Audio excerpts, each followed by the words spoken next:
আসসালামু আলাইকুম দর্শক, গত 21শে মে আমাদের সেনাপ্রধান জেনারেল ওয়াকারুজ্জামান অফিসার্স অ্যাড্রেসে যে বক্তব্যগুলো দিয়েছিলেন, যে কথাগুলো বলেছিলেন, তার মধ্যে দু-তিনটি বিষয় বেশ আলোচনা জন্ম দিয়েছে, কিন্তু একটি বিষয় আমাদের আলোচনার বাইরে চলে গেছে। কিন্তু আমি মনে করি সেই বিষয়টি খুবই খুবই গুরুত্বপূর্ণ।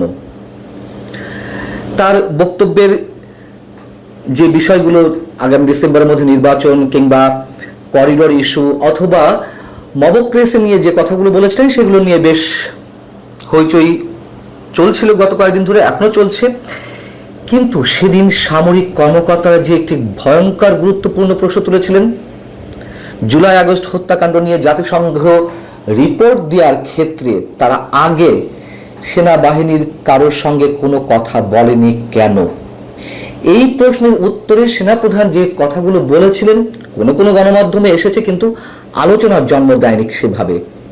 তিনি কি বলেছিলেন এবং কতটা গুরুত্বপূর্ণ সেটি আমাদের একটু দেখা দরকার।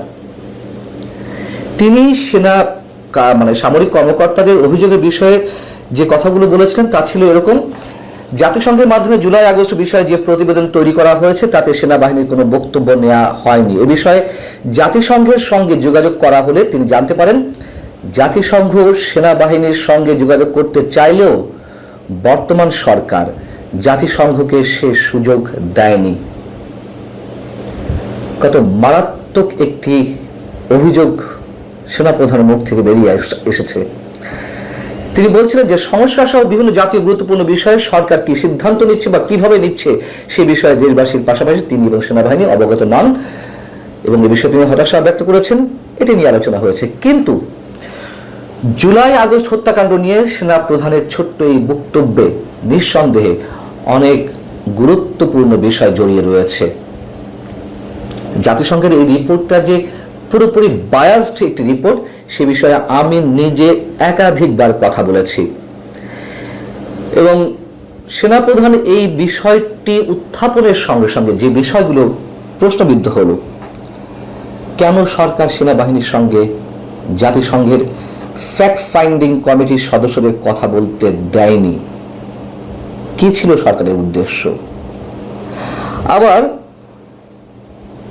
দুদিক থেকেই যদি আমরা ধরি যে সেনাপ্রধান বা সেনাবাহিনীর কর্মকর্তাদের বক্তব্য নেওয়া, তাদের ইন্টারভিউ করা, যে কোনো দিক থেকেই এটি অনেক বেশি গুরুত্বপূর্ণ ছিল। একটা হচ্ছে নিশ্চয়ই 5 আগস্টে যে অভ্যুত্থানটি কথিত সফল হলো, সেই সফলতার অন্যতম কৃতিত্ব তো সেনাবাহিনীকে দিতে হবে।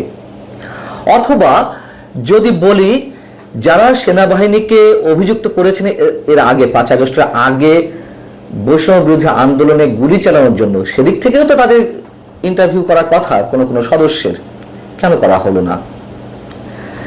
এবং আমরা তো জানি এটি ঢাকা বিশ্ববিদ্যালয়ের শাখা শিবিরের সাবেক সভাপতি সাদিক কায়েম, তিনি ফ্যাক্ট ফাইন্ডিংস কমিটিকে শুরু থেকে শেষ পর্যন্ত সহযোগিতা ছিলেন। এটি সাদিক কায়েম নিজে তার ফেসবুকে বলেছেন।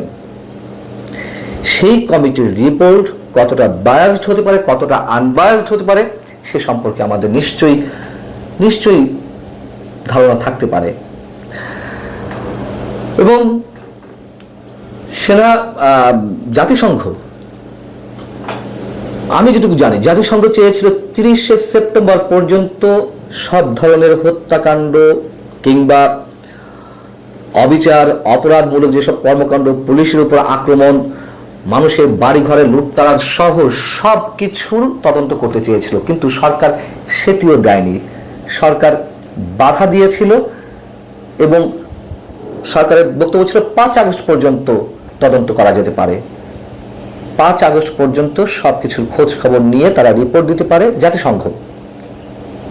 পরে এক ধরনের বার্গেনিং এর মাধ্যমে জাতিসংঘ 15 আগস্ট পর্যন্ত তদন্ত করবে, এটি সরকারের কাছ থেকে আদায় করে নিতে তারা সফল হলো 15 আগস্ট পর্যন্ত। এবং এই রিপোর্টের একটি অংশ নিয়েও আমি অনেকবার কথা বলেছি। 15 আগস্ট পর্যন্ত যদি 1400 মানুষের হত্যাকাণ্ডের কথা বলে জাতিসংঘ, সেক্ষেত্রে 5 আগস্ট পর্যন্ত 5 আগস্ট পর্যন্ত আন্দোলনে বা অভ্যুত্থানে নিহতের সংখ্যা সরকার কতটা বলেছে? 834 জনের নামে গেজেট প্রকাশ করেছে, সরকার।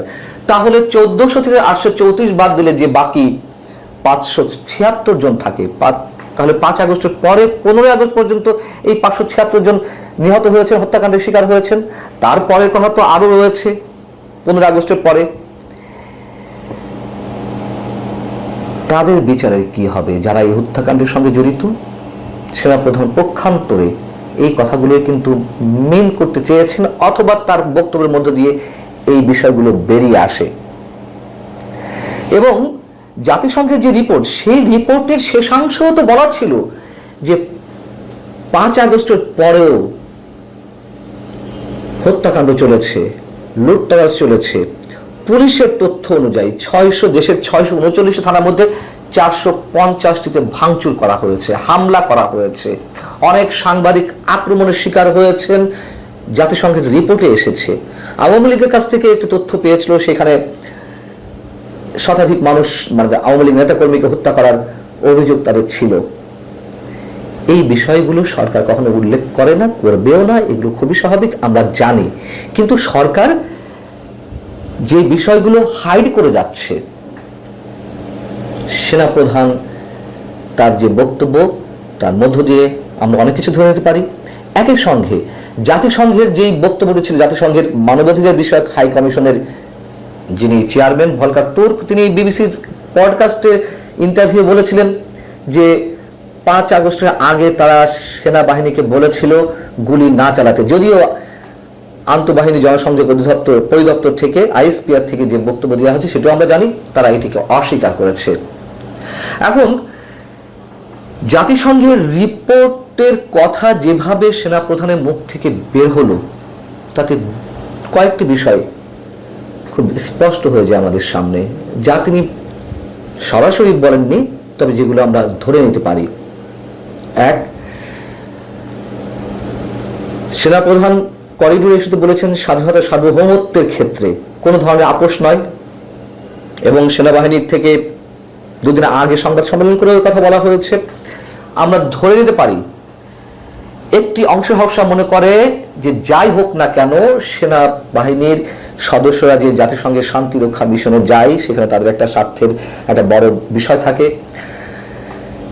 তাদেরকে নেওয়া বন্ধ করে দেবে জাতিসংঘে। আমরা জানি জাতিসংঘে যেভাবে ডিপ স্টেটের খেলা খেলছে যুক্তরাষ্ট্রের হয়ে, সেক্ষেত্রে সেনাবাহিনী রুখে দাঁড়ালে জাতিসংঘে, মানে শান্তিরক্ষা মিশনে সেনাবাহিনী সদস্যদের নেওয়া বন্ধ করে দেবে।